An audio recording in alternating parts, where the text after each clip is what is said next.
Morning. Right, day 7. I'm so pleased. I tidied up everywhere last night. I'm really tired. And I don't know if anyone else feels like this, but when you walk into a job or a site or something, it's a complete mess everywhere. It just really doesn't encourage you at all. So, God, my eye.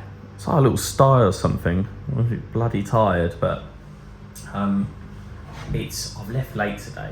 I just wanted to didn't want to get here early. I'm gonna start I'm just gonna make like the bath legs up on the bath, and then I'm gonna just mark everything out. I'm gonna do basically everything I can physically get away with that doesn't make too much noise, and then leave it as long as possible. And then I'm gonna go and give the neighbours a knock and just say, look, listen, I know it's Sunday, but I really need to get this done. Do you mind if I make like an hour's worth of noise or whatever? Cracking on, bloody exhausted, I tell you that much. Right, let's do it. Well, that's a good bit done. So, luckily I've got screw fix around the corner, I think, as I've mentioned before. So I needed a new pilot bit. So I bought an 8mm SDS bit. And this bit here, this black bit at the bottom, is the adapter that goes in my Eibenstock drill. So this, it just slots in that middle hole, right down the end there. Oh, you get the gist, it just pushes in. And obviously I pre-drilled a hole exactly in the centre line, 200mm high, to allow 10mm floor rise when we tiling stuff. So that's for the toilet. Now what I wanted to achieve was, you see I've got this bigger 152mm core here. I also own them two over there. Now the one on the left is like tight around a 4-inch pipe for a toilet, and also does extractor fans quite nicely. So I've drilled that out now, that extractor fan, so that's gone through. And then I've got my standard 1.5" one that I use for both 1.5" plastic and 1.25" plastic, or 42mm and 36mm if you're working in metric. So I've got my bath waste hole drill done. I've got the standpipe / condensate for the boiler there, and then this is my toilet pipe. Now, as you can see here, it's a smaller hole here. So what I did is I drilled through, I did half the wall depth with that size, and then I went outside just now and I've done that, and that's specifically for these. So this is a pipe snug. I fit these absolutely everywhere now. It's perfect. I do them for flues and 4-inch pipes and 1.5" and 1.25" waste pipe. And I did say to them, why don't you make one for 2-inch waste pipe? And they said, I don't know. So I'm waiting that.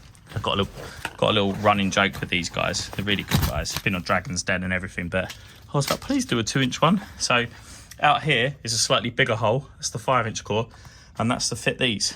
So you can see how it works. So I can push this in. Now normally it's better with 2 hands here, but I can see if I can push that in nicely with 1 hand.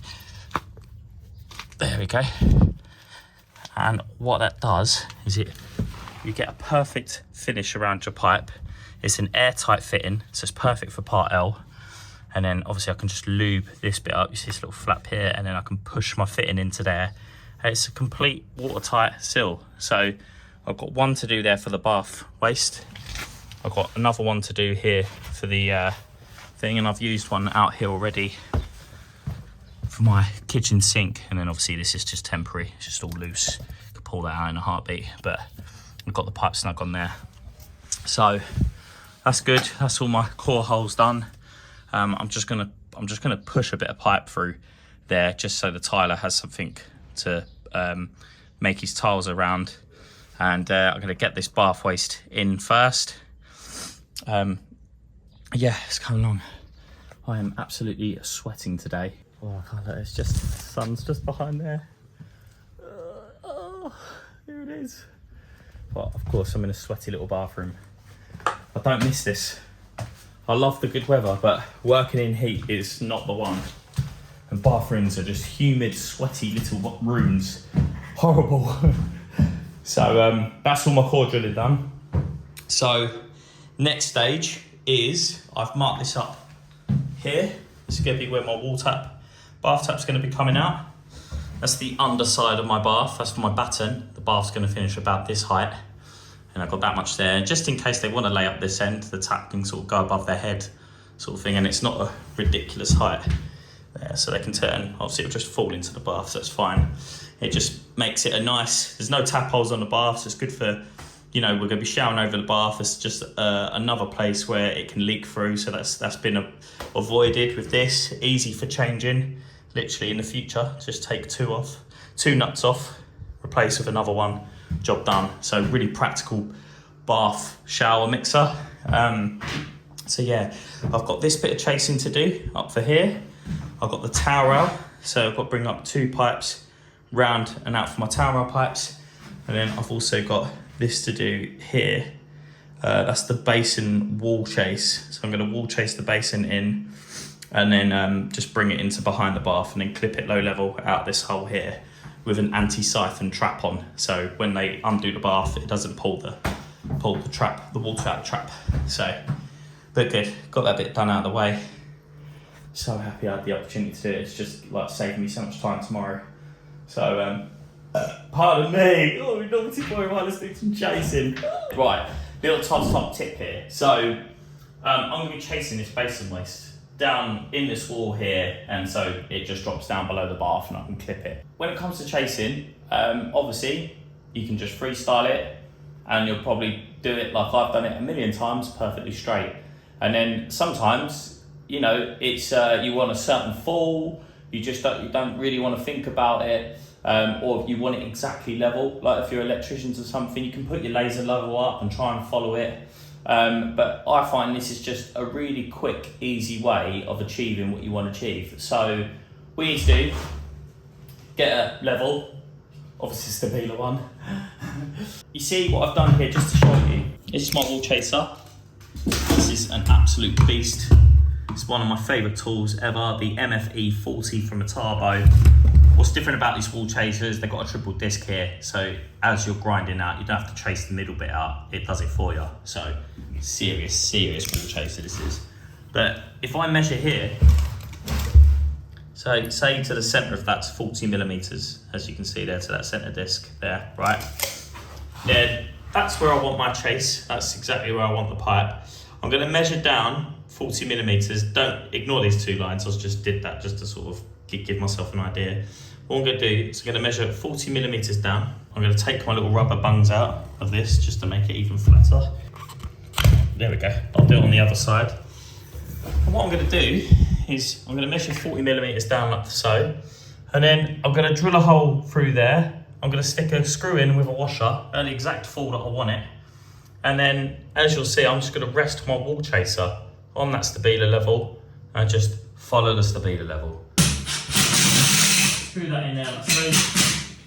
That's the exact fall I want when doing this. So when I come to chasing it, as you'll see in a second, I can just literally rest that on there. I don't even have to concentrate. I don't have to follow a line, look at it. I could even close my eyes and do it. And I can chase into the wall, just run that down the level, and I'm going to get that exactly the right fall I want. So really good for, obviously, if you're trying to do something like that, if you need it perfectly straight, instead of trying to follow a laser level or a line with your eyes and all your masks, just quickly bang a level up, bosh, just hold it up against there, makes life very easy. Hope you enjoyed. So as you can see now I've done my chase, it's just come out, you just ping a level up like this, and you get that perfect chase. It's like, there's never a skew-if line, or this one goes out a bit further than this line. You just hold a level up and you know it's going to be perfect. Look how neat that is. That's great. So what I can do there, when I get my fittings in there, that's so neat, I can just put a bead of silicone along there, and that'll just hold that in. That'd be great. Well, I've got these 2 to do, so I'm going to bang 2 levels up there, grind them down in the tower out. Let's go.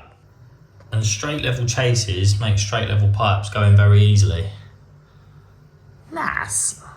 Well, that's the end of day 7.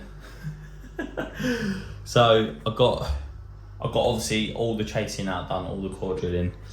I've got these bath tap pipes in. They're 150 millimeters apart and at level, all protected, all chased in the wall, all filled up and tested. Got the waste through for the bath, and then that's the basin waste that's gone through for there. Got bits of batten up, which is great.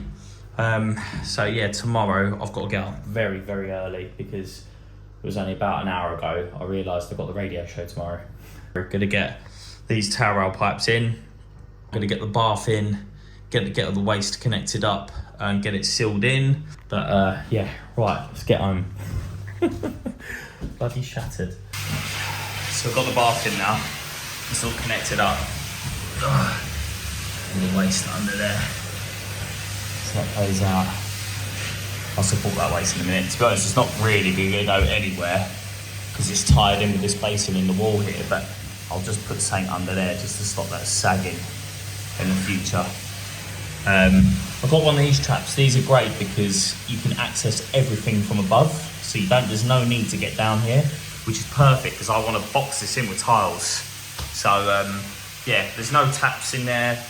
I won't need to get to this. I can unblock everything from above. It's also a 50mm sill there, so it's much better for a bath. Nice big overflow, so I can completely box this in with tiles now, so it's done. So I'm just filling this up now. Luckily I made a hole for the hose to come through. It'd be really handy for the tiler as well, actually. You can mix bits and pieces up with that. So I'm going to fill this bath up, and then with the weights down, I'm then going to seal around the edge with a bit of CT1. It's fully weighted, and then I know that's fine. That's never going to move anywhere. So ridiculous about buying a dehumidifier to try and dry all this plaster out as much as possible so the tiling can begin. And then as you're filling it up, it goes loose and sprays the wall.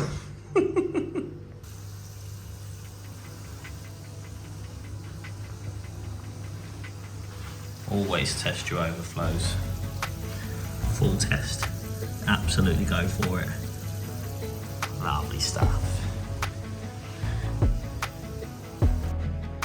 So that's done now. When that's filled up, so I like to give it all big test first, and then when that's filled up with water, that's its full weight capacity there.